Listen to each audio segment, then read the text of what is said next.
Today's topic is Feminist Theories, a Sociological Approach. In today's class, we'll try to understand how, through different sociological concerns, questions, problems, we can understand feminism. At the same time, we'll also try to understand how feminism, as a social concern, how feminism gives us a different perspective of the society. We'll try to see how sociological concerns, and by that I mean sociology in terms of academy, also in terms of society, nation, state, etc., how feminism gives us another or a different perspective to understand these concerns. We have to understand that when we are talking about feminism, we are talking about something like a prism. We are not talking about a discipline. We are not saying that it's feminist academia or it's a feminist feminism department, like we say literature department, cultural studies department, social science department. We are not saying that. Rather, what we are trying to say is that feminism is like a prism, and through feminism, one can see and look into different concerns and different problems of different disciplines. And as today's concern, sociology, sociological approaches. Let me first begin with a definition like a statement. I'm not saying this is an ideal definition of feminism, but we'll start with a definition like a statement, and I'll try to explain what do I mean by that. Feminism is a multidisciplinary approach. As I said, it is like a prism. It is not one discipline per se. It has a multidisciplinary approach towards other disciplines as well, because you will hear when you are doing your higher studies, you are doing your research in the future, you will see that feminist economics, feminist science, feminist literary studies, feminist cinema studies, feminist sociology, so on and so forth, different departments can be approached through feminist concerns and pursuits. Which is why I'm trying to say is that feminism is a multidisciplinary approach to sex and gender equality, understood through social, philosophical, cultural theories, and political activism. Now, this is very important, that along with theoretical understanding of how gender, sex-gender relations, difference, how this thing function in the society, it's not only to be understood through theoretical understanding, political activism is also a major part of feminism. There are feminists who constantly struggle, take to the streets, go for, lobby with the government, try to influence policy making, etc., with government, with NGOs, with different activists, etc. So there is this practice part as well as the analytic and academic part. Feminism has both of it. So these are theories. There are also cultural activism around feminism. Historically, feminism has evolved in the critical examination of inequality between sexes to a more nuanced focus on the social and performative construction of gender and sexuality. So this is the beginning where I'm locate what we are going to do today. That is, we'll try to understand how sex and gender, the sex-gender division, how it functions in the society, how feminism helps us to understand this gender-based differences and discrimination. At the same time, we'll also try to see how gender affects our everyday social performances. That is, how am I behaving? I mean, what are the clothes I'm wearing? What are the ways that I move my hands, how I behave in front of the others, whether it is different between a man and a woman, the major quote-unquote two differences that the society believes that gender has. Again, you can see that there are some points that I'm trying to elaborate, and this is something that I'll just mention so that it remains in your mind as an information that what feminism does. So it is definitely one of the major thing is to establish a world without sex-gender biases, sex-gender-based discrimination, sex-gender-based oppression, so on and so forth. Definitely, this is something that feminism constantly tries to fight, that, there should not be any marginalized people, the society should be equal, and we move and we work towards that equality. As a tool, That is, as methods, feminists use different socio-political movements. There are different movements that had happened across the centuries, the history of feminism. If we trace it back to the first wave of feminism, we'll see that, suffragette movement for right to vote, suffragette is right to vote, movement for right to education, so on and so forth. All these things, which finally, ends at change of certain policies, etc. These things happen through these movements. So feminists use these movements as a tool. Feminists also use theories as a tool to make us understand or to make us realize how even within academic practices certain gender biases actually exist. Feminists also believe that because in the society men remain at the center of the society, they access a lot of power. What feminism tries to do is try to understand that whoever is not in that center, that means whoever is more towards the margin, feminists try to talk about that. So post third wave feminism, the contemporary feminism, tries to emphasize more on intersectionality. So it is not only about women being in the marginal. These feminists also try to talk about other marginal identities as well. So maybe caste-wise, class-wise, gender-wise, there is an intersectionality, and feminism tries to talk about that marginality, keeping in mind the gender as well. Feminism also tries to identify, and this is a very common word that all of you must have heard and used almost every day, that is the word called patriarchy. We'll try to discuss what patriarchy is in coming sections. That feminism identifies patriarchy as a system that operates in a certain way that perpetrate systemic oppression against one gender. This is important. Patriarchy, where systemic oppression happens. So with all these basic understandings and basic idea on what feminism is, let us move on to some of the basic concerns that feminism posits. The major concerns. This is not all-inclusive, this is not exhaustive, because there are so many different number of concerns that issues that feminists should be concerned with. But I'm trying to only talk about few of the social concerns.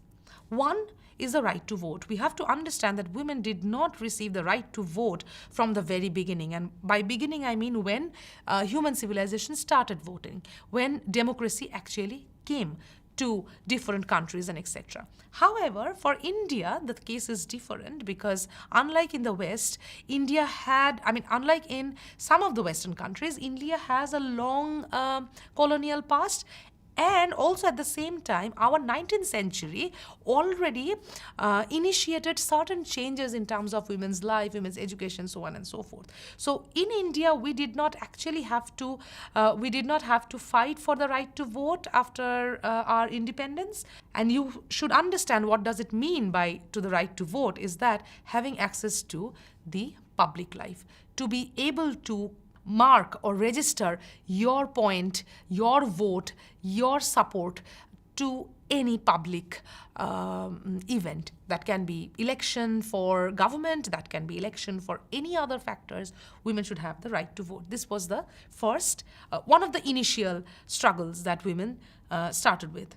Then, of course, education, that every woman or every girl child should have equal right, same right as that of a male child to have equal access to education. Also hold public office. This is important, that women literally had to struggle a lot to have a proper job. And by job, it doesn't only mean having job in unorganized sector, but also in holding a public office.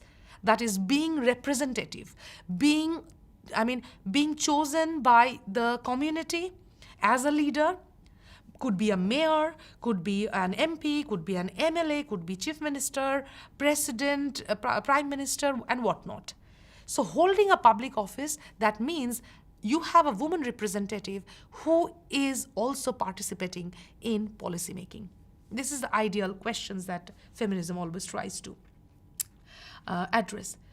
Again, women's employment and equal pay, we have to understand that, however, in organized sector, people are trying to control it a bit, but in unorganized sector, for example, things are still the same, that men and women do not get same or equal pay for the same amount of labor they actually perform. So men are given more salary, women are given less.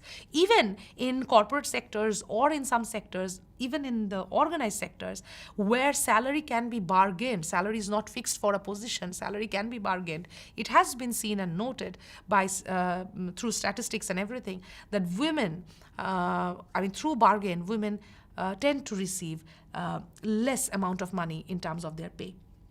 Again, women should have ownership of property, should be able to own land. It might sound funny at this moment that these are very basic questions, but you have to understand that it's hardly 50, 60 years ago that women literally couldn't inherit the father's property. So this is very important.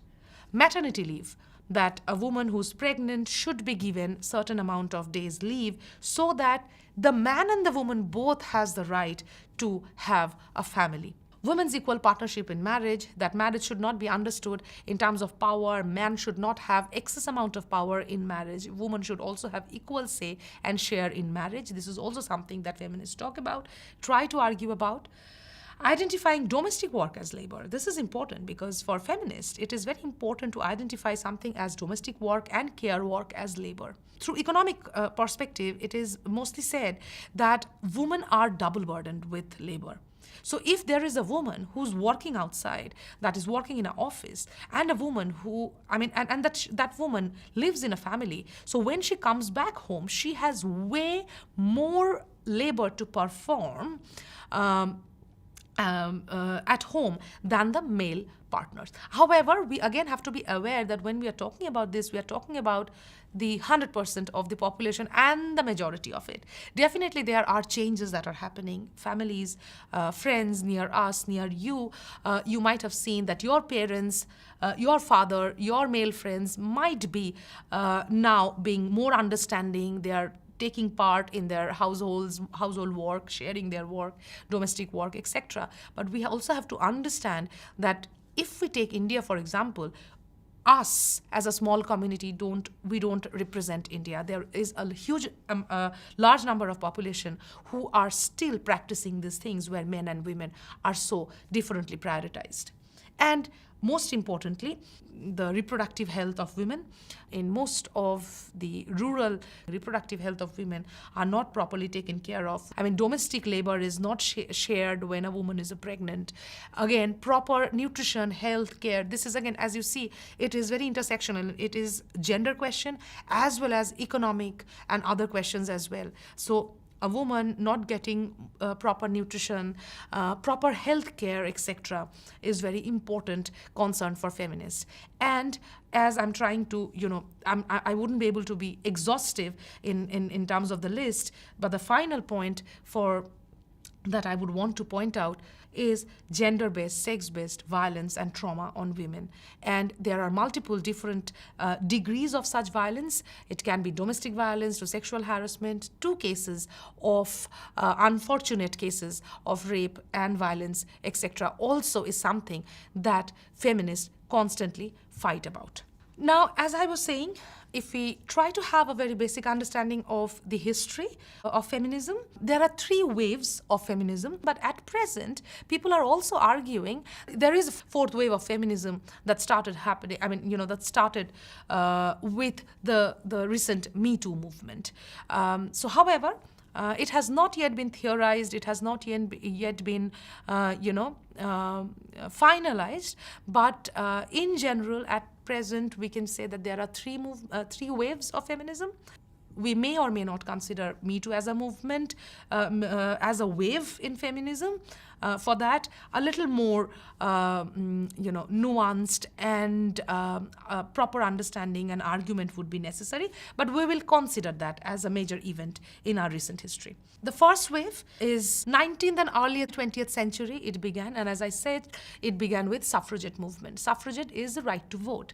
Now, the first wave of feminism mostly tried to talk about, inclusion. That is, okay, you had forgotten women. I mean, their position would be that, okay, society, you had forgotten women, you have deprived them for so many years and since eternity, but if you give us a chance, you should give us a chance so that we can take part in our public affairs. We should be able to vote. Given proper chance, we should like education and other things. We can also flourish. So theoretically, or rather conceptually, first wave of feminism is known as liberal feminism. Second wave of feminism started from 1960s. We call that radical feminism. This is the moment when feminists started celebrating their difference. They are no more talking in terms of the liberal feminists. They are not saying that, okay, give us chances so that we can become, we can also participate and etc. Instead, second wave of feminists said that men and women are different. We should celebrate this difference. We do not want to be like somebody. We should be celebrated. We should be given chances on the basis of our difference only. So they are also talking about an equal society, but at the same time, they are perhaps what they are doing is also talking about the idea of equity.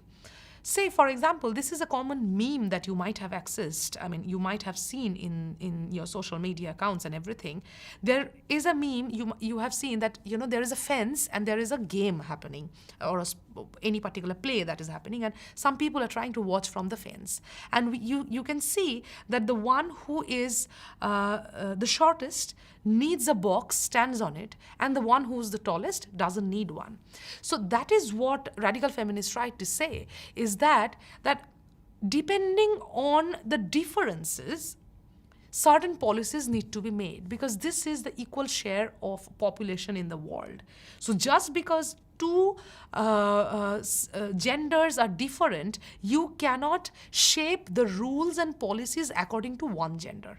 You have to understand that there are two genders, and the policies have to address both the genders.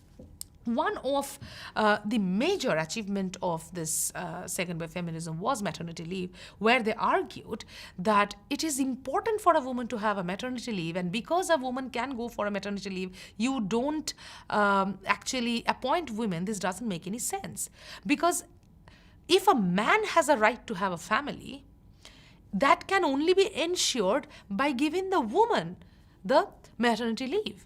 Otherwise, how will the man and the woman both, they will have the right to have a family, The state always celebrates family as an ideal structure. So this was the second wave of feminism, which we also know as radical feminism. Third wave of feminism started from 1990s, which was very different, that it tried to understand or identify the question of diversity. It also tried to question the practice of feminism itself. It tried to see that how, for example, a Western feminist concern will be different from a third world feminist concern, how a black feminist concern would be different from a white feminist concern, so on and so forth, which is why third world and also third wave, the idea of gender becomes very important. LGBTQI communities become important, and gender as a category slowly started growing. So the major concerns of third wave feminism, which is still continuing, is individuality, diversity, plurality of women's issues. And as I said, if we consider Me Too as the fourth wave, there is still a question. This is something that you already know. The Me Too movement started in 2017, where people started calling out, if any sexual perpetrator's name is being called out, other women also, join the force with a hashtag called Me Too. Before Me Too, one major incident actually happened in Nirbhaya case. Nirbhaya case happened at a moment where people took their social media walls and timelines and wrote a lot of protest works, etc., along with the other protests that happened. This is also considered one of the important moment in Indian history where women slowly understood that that how social media can be used for showing outrage, protest, and etc. So this is still a wave in making, but yeah, it can be considered as a fourth wave if we have to. And before getting into our next section, I would want to re-emphasize and I would want you to remember the fact that when we talk about feminism, we are talking about prism. We are not talking about a discipline. It is a prism through which, it's like you know what a prism is, that you send a light through a prism, it takes multiple directions through reflections and refractions. So same with feminism, it is like a lens through which you see these different disciplines and etc. Come to our concluding section. As an introduction, let me give you two concepts which you should start thinking about. This should help you with your further studies and pursuits. That is the idea, some words, some keywords that we always encounter while talking about feminism, while writing about feminism, but most of the time we use it very colloquially. So instead of that, it is important for us to be aware what does these words mean. So I will just now we'll try to talk about only those three terms. Now, I would refer to a book called Feminist Thought, Androcentrism, Communication and Objectivity by a writer, Shefali Moitro. She is a philosopher. The first chapter of that book is called Sex Gender System, where she talks about three broad forms of misogyny. Now, these are the words we use, and I want you to be aware. Whenever next time we use this word, I want you to be aware and use it properly. So before getting into the three broad section of misogyny, let's first understand what misogyny is. And I'm summarizing from Shefali Moitro, and also I'm giving you my personal understanding. Misogyny is pure and simple women hating. Any statement, any action that you see or witness which directly harms women or directly targeted against women, like hate crimes, hate speech, including direct humiliation of women, is known as misogynist comments or misogynist act. It is an act of overt disrespect, overt, mind you, underlining the word overt, or discrimination against women. It has been practiced for thousands of years, can also be found in art, literature, and other practices also. You may find a very misogynist text, a misogynist cinema, a misogynist literature, so on and so forth. Misogyny, as I just now said, and we know, that leads to heinous crime against women, sexual violence, harassment, and whatnot. Ultimate aim of misogynist act is to control women, keep them demotivated, and never let them take the power position. Misogyny is behind refutation of feminine qualities. Misogynists will always try to make you understand that anything that is feminine is bad, it is inferior, most importantly, and etc. So according to Shefali Moitro, there are three broad forms of misogyny. First, she says sexism. Now you get the idea, right? Sometimes we use misogyny and sexism interchangeably. Sometimes we say misogyny and patriarchy interchangeably. These are not interchangeable words. These are different meanings. Sexism is actually a form of misogyny. So I'm quoting from Shefali Moitro.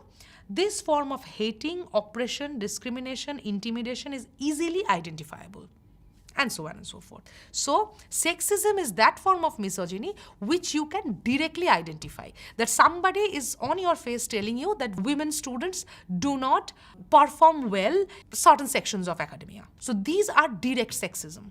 That is, it is coming from a preconceived notion, not from a proper nuanced data. The next form of misogyny that Shefali Moitro talks about is patriarchy.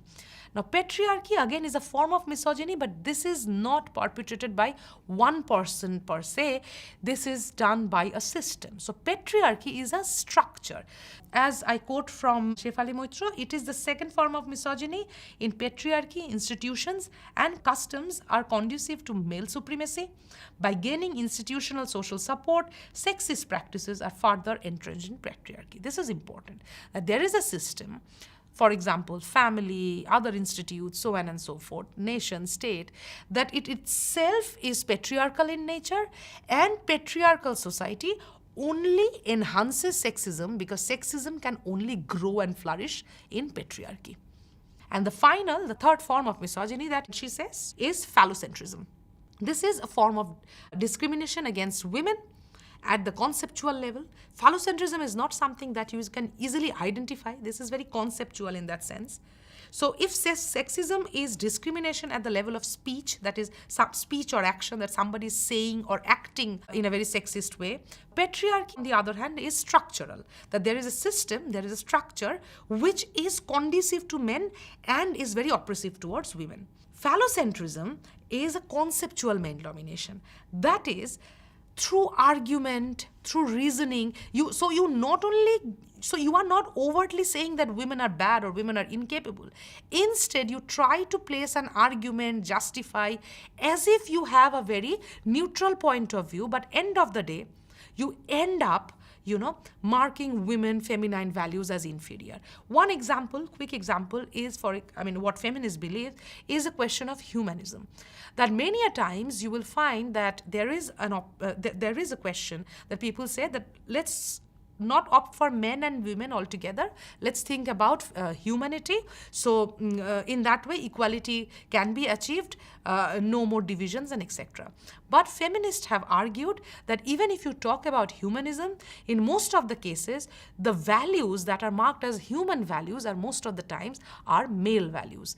Values that are not considered to be a good human value are most of the time, for example, the values that you find among feminine or women. Which is why, this is where phallocentrism can be located, that there is an argument, through argument, you try to place a very misogynist position. So far, we had discussed what are the concepts and the concerns of feminism is. Then we also try to understand the different, at different times of history, what are the different concerns of feminism has been. Then we discuss the three waves of feminism, and we end the class with the three broad forms of misogyny through Shefali Moitra, and we understand what misogyny is. That's it for today. Thank you.